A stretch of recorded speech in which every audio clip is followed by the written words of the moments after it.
Olá, bem-vindo de volta a mais um vídeo aqui para a gente conversar sobre temas sobre cirurgia de coluna. Meu nome é Daniel Cunha, bem-vindo ao meu canal do YouTube e hoje nós vamos falar sobre escoliose, que é um dos temas que eu mais gosto de falar, porque é onde eu vejo que eu consigo ajudar muito mães, pais, pacientes, a família inteira se beneficia.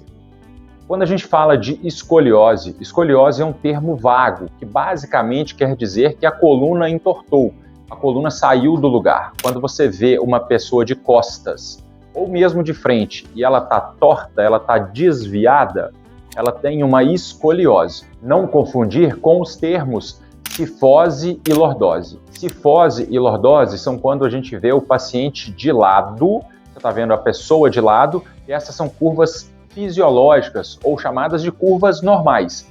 Todo mundo tem cifose e lordose. São curvas normais. Tem gente que tem mais, tem gente que tem menos. Agora, escoliose não. Escoliose é toda vez que a coluna desvia mais do que 10 graus. A gente vai medir a curva em graus, como se fosse um círculo. Então, curvas maiores do que 10 graus ganham o nome de escoliose. E se a pessoa tiver uma curva menor do que 10 graus? A gente não dá nome nenhum, porque todo mundo tem um pouquinho de curva para cá ou para lá. Então, se você faz um raio-x e vem no laudo, você vê o raio-x e ele está um pouquinho torto, tem uma curva de 8, 6 graus, não preocupe. Isso é tranquilo. Sua filha, seu filho, isso é para observar, não precisa ficar com a pulga atrás da orelha.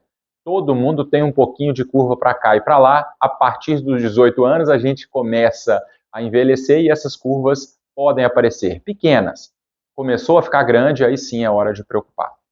Então, só falar que a menina, que o menino, que o adulto tem uma curva maior do que 10 graus, que ele tem escoliose, é um termo muito vago, que ajuda pouco a gente. Por que eu digo isso? Porque a escoliose pode ser dividida em alguns tipos, em algumas classificações. A escoliose mais comum, disparado, mas disparado, é a escoliose que a gente chama de idiopática. Idiopático é um termo que quer dizer a gente não sabe a causa. E não é porque a gente não pesquisou, porque não foi estudado, porque não fez exame. É porque a medicina ainda não encontrou uma resposta para essa pergunta. O que causa esse tipo de escoliose? Não sei te dizer. Claro, a gente tem muitas pesquisas, já tem muitas respostas, mas ainda não achamos o X da questão.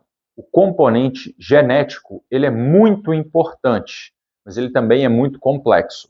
Então não dá para dizer que ela é 100% genética. Tá? Existem estudos mostrando que alguns gêmeos univitelinos, os gêmeos são iguais, e tem um gêmeo que tem escoliose e outro gêmeo que não tem escoliose. Então tem um componente genético, mas ele não é 100% explicado.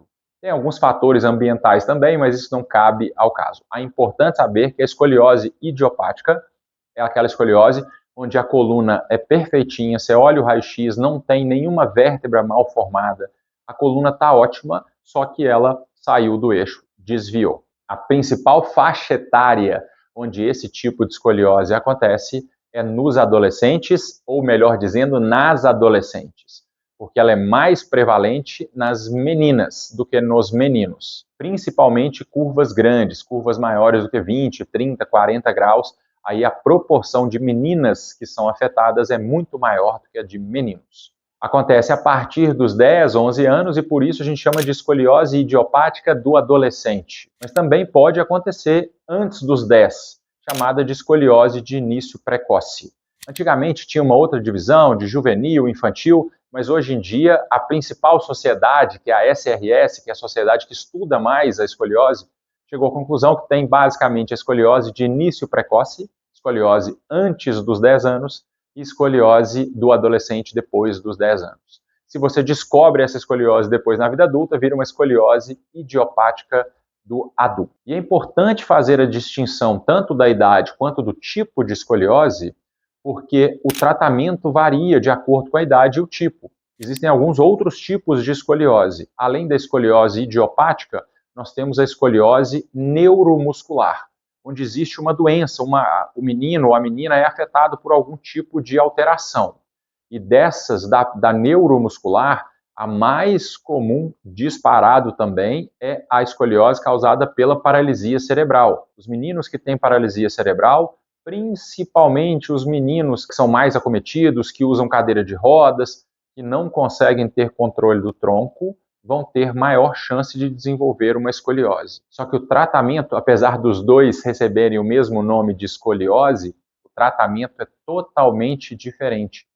Para a escoliose idiopática, é possível, principalmente nas curvas pequenas, usar colete, porque você consegue corrigir a curva na medida que a criança ou adolescente ainda está em fase de crescimento. Para os meninos com escoliose neuromuscular, com paralisia cerebral, cadeirantes, o colete não é uma boa opção.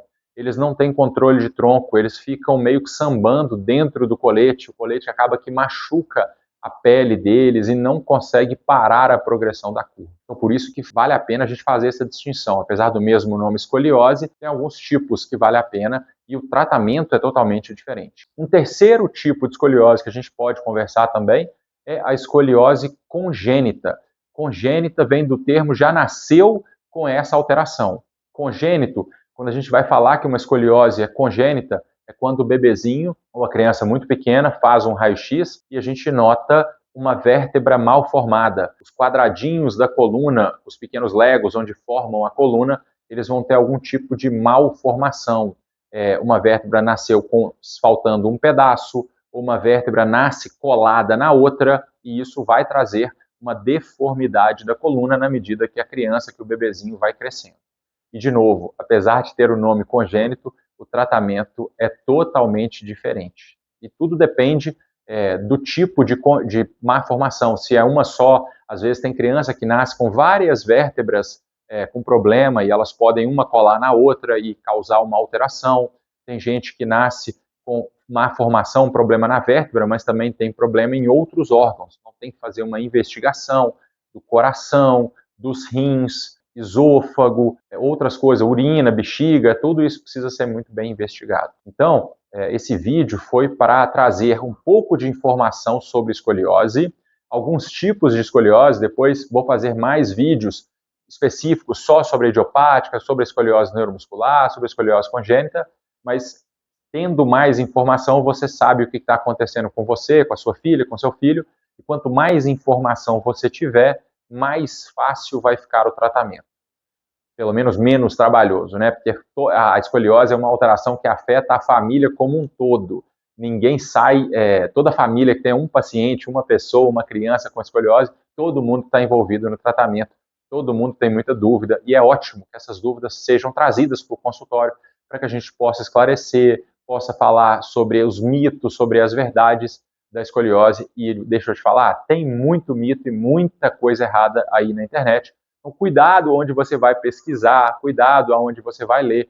Tem muita coisa boa também. Eu sempre recomendo o site da SRS, que é a sociedade mais famosa de escoliose. O site anota aí, srs.org.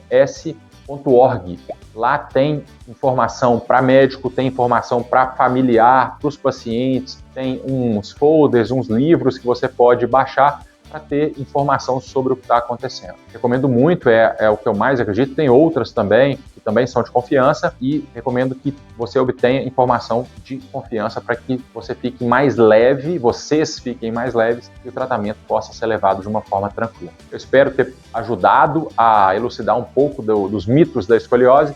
Depois a gente vai falar de tratamento sobre cada tipo e sobre a cirurgia, que é onde realmente as dúvidas surgem. Espero ter te ajudado. Deixa aqui nos comentários se você tem alguma dúvida. Vai lá no Instagram, me segue lá no Instagram também. E eu te aguardo aqui no consultório se você quiser marcar uma consulta. Vai ser um prazer te atender, nem que seja por telemedicina. Um grande abraço, juízo para todo mundo e até o próximo vídeo. Tchau, tchau.